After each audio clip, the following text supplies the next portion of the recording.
Microsoft spent $70 billion acquiring Activision Blizzard, then laid off thousands of gaming employees. Sony shut down London studio, EA cancelled a Star Wars game, Warner Brothers lost $200 million on a single title, and Ubisoft, they're just a shell of what they used to be. So is AAA gaming actually dying? I don't think so, but it's definitely being reset, and the studios that don't adapt are definitely going to disappear. So here's what people get wrong about this conversation. Gaming itself is not in trouble. People are playing more games than ever. Call of Duty, Fortnite, Roblox, GTA Online, Minecraft, Counter-Strike. These are cultural institutions. Billions of people playing every single day. The problem isn't demand. The problem is how big studios are responding to that demand. A modern AAA game takes 5, 6, maybe 7 years to build. That means a studio can burn through almost an entire console generation on a single project, and by the time that game launches, the market has completely changed. The audience that existed when they started could be gone. A new trend could have made their concept look outdated before it even shipped.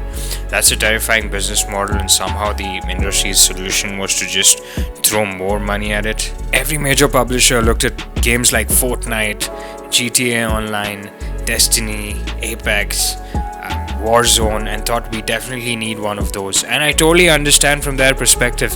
If they could make a game like this, that would genuinely be the dream for them.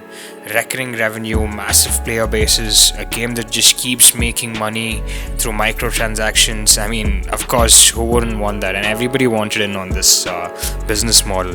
But here's a fundamental mistake they all made. They ignored time. Players only have bandwidth for a handful of forever games. I don't know anyone who's seriously committed to more than 2 games at a time.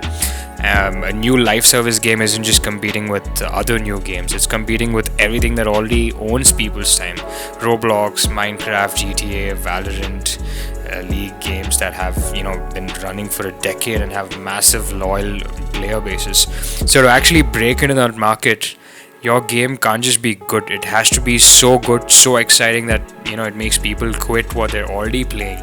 You have to beat games that have had 10 years of polish and content. It's absolutely brutal out there, and the cost of failure is catastrophic. Concord is the example nobody can definitely ignore. $400 million, 2 weeks on the market. Then it was taken offline, players were refunded, and by October the studio was permanently shut down. That's not a flop, that's a collapse. And it forced Sony to cancel multiple live service projects entirely and rethink their whole strategy. Here's what's interesting though, look at what's coming out of Summer Game Fest. Single player games, narrative games, adventure games, the stuff that doesn't need to be the next Fortnite to justify existing. These are games designed to have realistic budgets and realistic expectations. Gamers still have their forever games, but they'll carve out time for a great single player experience, finish it and go back to their rotation. That model works, it's always worked. Big studios just forgot about it. And while they were chasing live service gold, AA and indie developers were quietly getting better and better.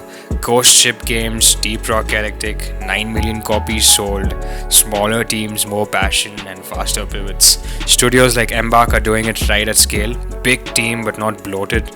The Finals, Arc Raiders, new ideas, realistic expectations, room to adapt. That's the business model more big studios need to learn from, right? AAA gaming isn't just dying. GTA 6 is still going to be one of the biggest cultural events in history. We still want massive worlds, cinematic storytelling, cutting-edge visuals, things that only big studios can build. But the era of betting hundreds of millions of dollars on live service forever games, that's over, and honestly, that's actually good for the gaming industry. The studios that adapt, that focus on making great games instead of building monetization platforms, those studios are definitely going to define what AAA games looks like in the next coming years. The ones that don't adapt will keep shrinking, and they'll definitely be dead in the next few years. For us as players, the landscape has never looked better. More great games than ever, and they're all competing to actually earn our attention, and that's a good problem to have. Anyways, drop your thoughts below. What do you think is the biggest reason AAA is struggling right now? I'm curious what I might have missed. Let me know in the comment section, and I will see you on the next one. Peace.